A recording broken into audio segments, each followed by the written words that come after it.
لیکن اس بات سے ڈرتا ہوں کہ تم دنیا میں مغر ہو جاؤ گے، یعنی کہ دنیا کے مال کی محبت تمہارے اندر آ جائے گی۔ اب کچھ لوگ یہ کہتے ہیں کہ رسول اللہ صلی اللہ علیہ وسلم نے یہ فرمایا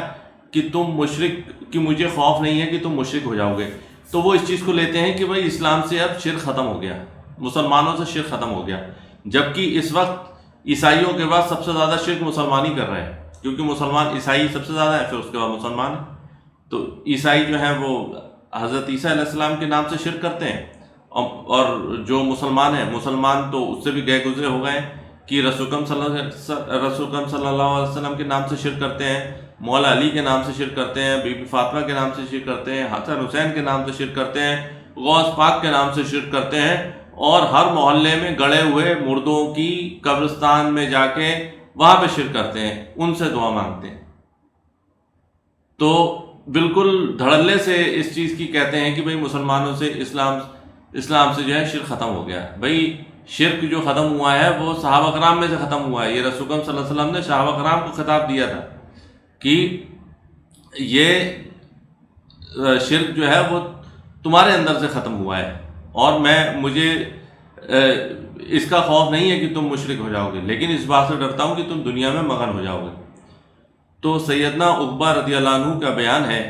کہ اس موقع پر میں نے آپ صلی اللہ علیہ وسلم کو آخری بار دیکھا تھا۔ تو یہ ان کا فیئرویل خطبہ تھا رسول اللہ صلی اللہ علیہ وسلم کا، کہ آپ جو ہے وہ میدان احد گئے اور وہاں پر شہداء کے سارے جنازے پڑھائے۔ اب اس سے ایک بات بھی پتہ چلتی ہے، جو لوگ یہ کہتے ہیں کہ بھئی ایک جنازہ صاحب ایک بار ہوگا، تو یہ بھی نہیں ہے۔ رسول اللہ صلی اللہ علیہ وسلم نے تو ایک ہی انسان کے، جب احد ہوا تھا تو بھی جنازے پڑھائے، آپ ہی نے پڑھائے، اور اس کے بعد جب اس کے 8 سال کے بعد اپنی رخصتی کے وقت پھر سے جنازہ پڑھائے۔ تو اس سے یہ مسئلہ بھی کلیئر ہو گیا۔ اس میں 2 بڑے مسئلے کلیئر ہو گئے، ایک شرک والا کہ مسلمانوں میں شرک تو رہے گا صاحب، اور جو شرک کرے گا تو وہ اللہ ہی اس کا مالک ہے، اور دوسرا یہ کہ جنازہ ایک سے زیادہ بار بھی پڑھایا جا سکتا ہے۔ اس کے بعد دوسری حدیث ہے صحیح مسلم کی، جس میں سیدنا عقبہ بن عامر رضی اللہ عنہ بیان فرماتے ہیں کہ رسول اللہ صلی اللہ علیہ وسلم نے مقتولین احد، یعنی کہ احد کے شہداء کا جنازہ پڑھا اور پھر ممبر پر چڑھے، اس انداز سے کہ گویا زندوں اور مردوں کو الوداع کہنے والے ہوں۔ پھر آپ صلی اللہ علیہ وسلم نے فرمایا، میں حوض، یعنی کہ اس کو حوض کا مطلب یہ حوض کوثر پر تمہارا پیشرو ہوں، اور اس حوض کوثر کی چوڑائی ایلا اور جافا کی درمیان مسافت کے برابر ہے، تو اتنی بڑا جو ہے وہ حوض کوثر ہے۔ مجھے یہ خوف بالکل نہیں ہے کہ تم یعنی کہ صحابہ کرام میرے بعد شرک کرنے لگ جاؤ گے، مگر ڈر اس بات کا ہے کہ تم دنیا کے مشتاق بن جاؤ گے اور دنیا کی خاطر آخر آپس میں قتال کرو گے اور بالآخر ہلاک ہو جاؤ گے، جس طرح تم سے پہلے کے لوگ ہلاک ہو چکے ہیں۔ سیدنا عقبہ رضی اللہ عنہ کا بیان ہے، اسی موقع پر میں نے آخری بار منبر پہ آپ کا دیدار کیا تھا۔ تو یہ حدیث بھی ہے، اس کو بھی ورڈنگ ویسے ہی ہے جیسے پہلی والی تھی، لیکن اس میں رسول اکرم صلی اللہ علیہ وسلم نے جو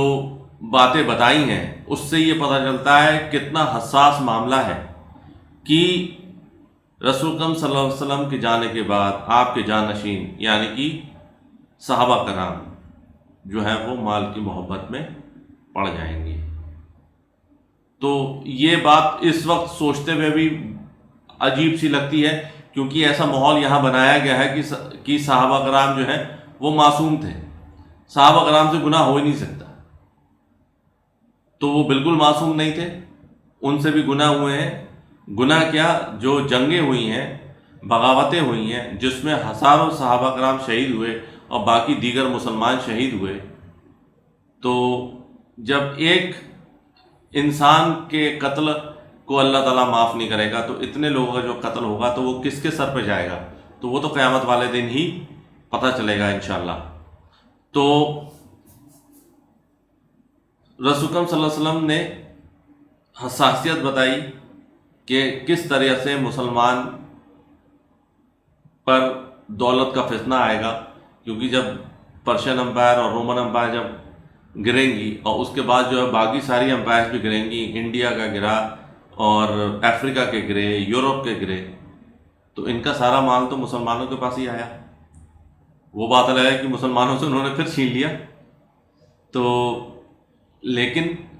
یہ ہے کہ جب مال کی محبت جو ہے وہ کس طریقے سے فتنے میں ڈالے گی، یہ رسول اکرم صلی اللہ علیہ وسلم نے پیش گوئی کر دی۔ تو ہم لوگ مزید آنے والے ویلاگس میں بھی دیکھیں گے کہ کس طریقے سے مال کی محبت میں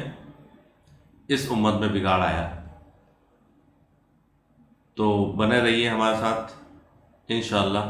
آپ استفادہ حاصل کریں گے۔ آمین۔